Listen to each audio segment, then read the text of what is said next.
Hermanos y hermanas, buenos días a todos. A partir de esta mañana, cada mañana, estudiaremos juntos el testimonio de Mateo, hasta que terminemos de estudiar el testimonio de Mateo. Después de eso, estudiaremos otros libros. Y por la noche, estudiaremos el Antiguo Testamento. En el Antiguo Testamento, estudiaremos principalmente el libro del profeta Isaías, pero no lo consideraremos desde la perspectiva del Antiguo Testamento, sino que estudiaremos el Antiguo Testamento, para hacer entender a la gente la razón del Señor Jesús del Nuevo Testamento. Entonces, cuando miramos el testimonio de Mateo, otras versiones de la Biblia lo traducen como el Evangelio de Mateo. Pero en la Biblia traducida por el hermano Heber, no escribe el Evangelio de Mateo, sino que escribe el testimonio de Mateo. ¿Por qué es esto? Es porque después de que el hermano Heber leyó la Biblia, descubrió que el Evangelio es Jesucristo. Por lo tanto, Mateo, él no es el Evangelio. Por ejemplo, la Biblia traducida en la versión de la Unión, se llama el Evangelio de Mateo, el Evangelio de Marcos, el Evangelio de Lucas, el Evangelio de Juan. Esas traducciones son todas incorrectas, porque el Evangelio, incluso para decirlo claramente, es Jesucristo. Es el Evangelio de Jesucristo en el que debemos creer, para tener vida eterna en el nombre de Jesús. No es por Mateo. Por lo tanto, cambiamos el nombre de este Evangelio de Mateo a Testimonio de Mateo. Es que Mateo testificó de Jesús. El apóstol Mateo, testifica que Jesús es el Evangelio, testifica que Jesús es el Hijo de Dios, testifica que Jesús resucitó de entre los muertos, testifica que Jesús realizó todo tipo de milagros poderosos. Todo esto es de lo que Mateo da testimonio. Por eso, se llama el testimonio de Mateo. Y en cuanto al Evangelio, solo Jesucristo es el Evangelio. Así que el hermano Heber lo tradujo como el testimonio de Mateo. Este cambio de nombre también es por la gracia de Dios. El Padre Celestial nos permitió corregirlo, nos hizo comprender que, en realidad Jesús es el Evangelio. Y Mateo da testimonio de Jesús. Los apóstoles son para dar testimonio de Jesús. Ahora, veamos el testimonio de Mateo. Él testifica que Jesús es el Hijo de Dios. Debemos creer en el nombre de Jesús, para tener vida eterna. Y en cuanto al apóstol Mateo, primero escribe la genealogía de Jesucristo, para testificar a través de la genealogía de Jesús, que Jesús es el Hijo de Dios, que es el Mesías, el Cristo enviado por Dios. Cuando leemos la primera sección de texto del testimonio de Mateo, dice, Hijo de Abraham, Hijo de David. La genealogía de Jesucristo es la siguiente. Al principio, habla de la genealogía, y además es bastante larga. ¿Por qué? ¿El apóstol Mateo escribió así? Antes, cuando el hermano Heber leía esta sección, Heber tampoco lo entendía. ¿Por qué escribe desde el principio? ¿Quién engendró a quién? ¿Quién engendró a quién? ¿Toda una larga genealogía? ¿Cuál es la razón? Antes, Heber no lo entendía, y los pastores de entonces tampoco lo entendían.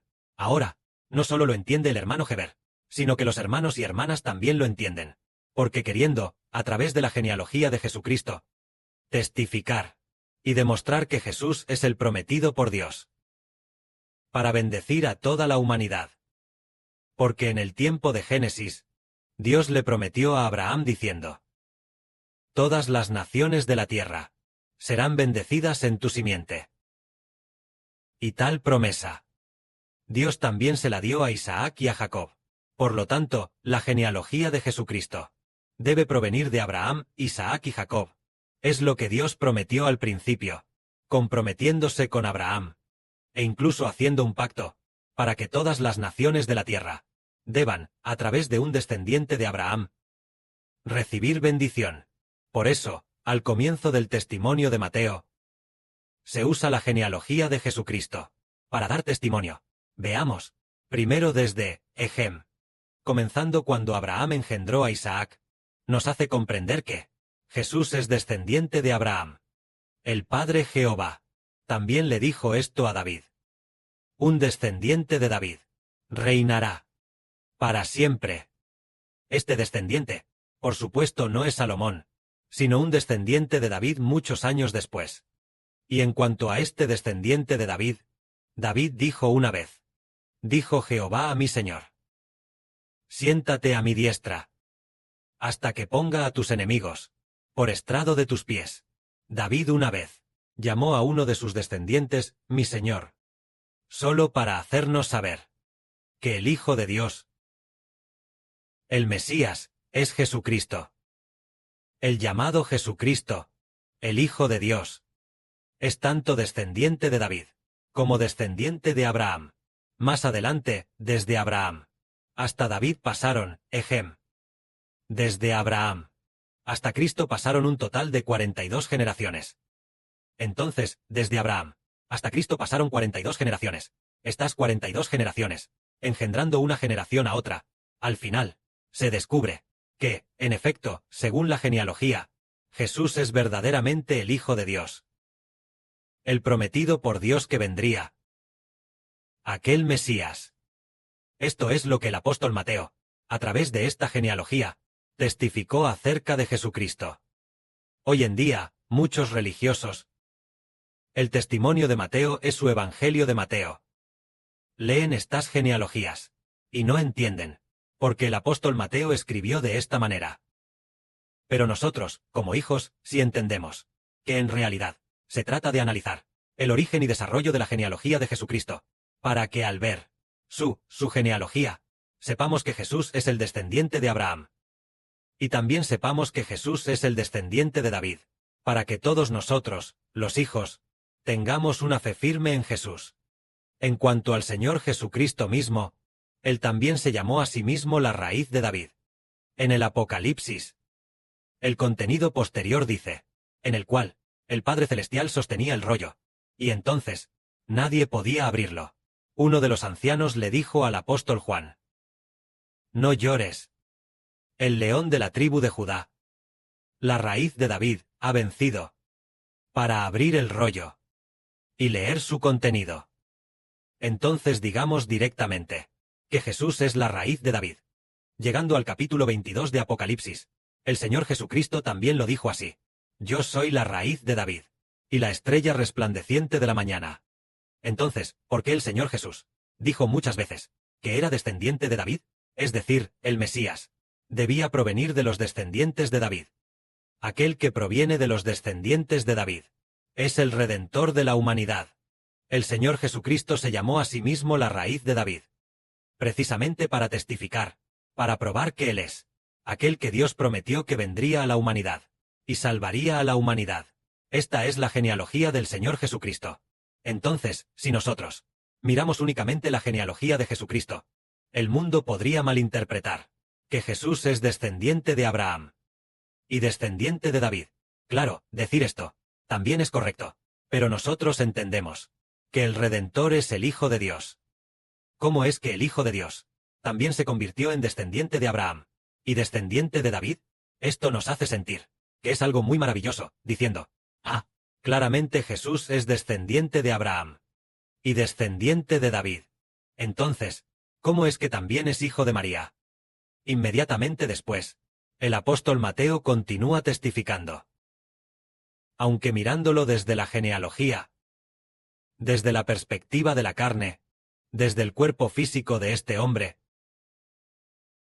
desde el cuerpo de Jesucristo, dado que es hijo de María, entonces es descendiente de David y descendiente de Abraham, pero mirándolo desde su espíritu, él no es descendiente de Abraham, ni tampoco descendiente de David, sino el Hijo de Dios.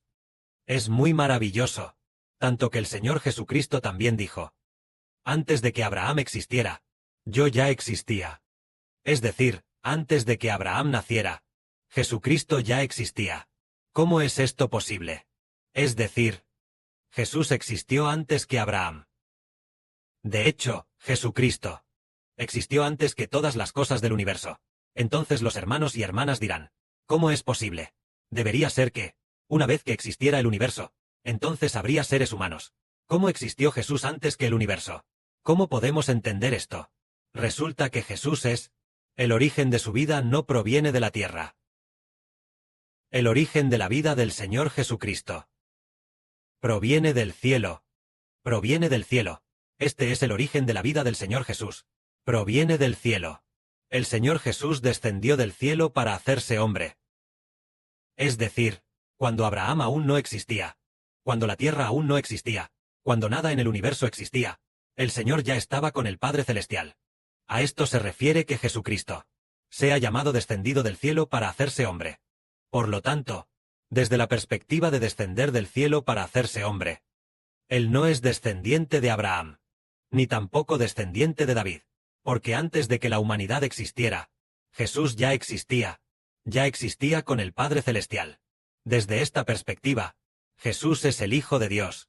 Es Dios quien lo envió, que descendió como hombre. Entonces, ¿cómo descendió Jesucristo como hombre? Vamos a leer sobre el nacimiento de Jesucristo por el Espíritu Santo. Entonces el hermano Heber también comienza a comenzar desde esta verdad sobre las cosas del Señor Jesucristo. Básicamente ya no planeo leerlas, sino transmitirlas directamente de forma oral, porque el hermano Heber ya ha leído la Biblia más de 100 veces, y además, el Nuevo Testamento, el testimonio de Mateo en el Nuevo Testamento, también se lo ha enseñado a los hermanos más de 10 veces. Entonces, ¿cómo se convirtió en hombre el Señor Jesucristo? Resulta que Él era originalmente una vida espiritual, al igual que los ángeles, o se podría decir, con un cuerpo como el de Dios Jehová, el Padre Celestial, para salvar a toda la humanidad, y además, y también por el Padre Celestial, hace muchos años, con el antepasado de los judíos. Abraham hizo un pacto para que un descendiente de Abraham hiciera que todas las naciones fueran bendecidas en él. Así que el Padre Celestial, debido a este pacto, y también porque hizo un pacto con David, para que un descendiente de David se sentara en el trono de David y reinara para siempre. Y además, este que se sienta en el trono de David resulta ser el Señor, es decir, mi Señor, tal como en el Salmo 110 de David. Él fue conmovido por el Espíritu Santo. David fue conmovido por el Espíritu Santo, diciendo así: Jehová dijo a mi Señor: siéntate a mi diestra, hasta que ponga a tus enemigos por estrado de tus pies. El mi Señor aquí, sin duda es alguien con una posición más alta que David. Para los judíos, el de más alta posición es David. ¿Acaso hay alguien más alto que David? David puede llamar a este mi Señor. Y además decir: Jehová dijo a mi Señor: siéntate a mi diestra, hasta que ponga a tus enemigos por estrado de tus pies. Dado que hay uno llamado mi Señor, este puede sentarse a la diestra de Jehová. Sentarse a la diestra de Dios el Creador. Así entendemos que este que es llamado mi Señor, su cargo y su posición son más honorables que las de David. Resulta que este es el que descendió del cielo para hacerse hombre, Jesucristo. Cuando leemos sobre Jesucristo, si lo miramos desde su carne, Él es descendiente de David, es descendiente de Abraham. Pero si lo miramos desde su espíritu, ¿es Él un descendiente de Abraham? ¿Es un descendiente de David? Pues no. Mirándolo desde su espíritu, Él es el Hijo de Dios. Pero mirándolo desde la carne que se hizo hombre, desde la perspectiva de su carne, Él es en verdad descendiente de David, es descendiente de Abraham. Por eso Jesús se llamó a sí mismo el Hijo del Hombre. El Hijo del Hombre significa que Él es hombre, y su cuerpo es humano, pero su espíritu es el Hijo de Dios. Que la gloria sea para el Padre y el Señor. Amén.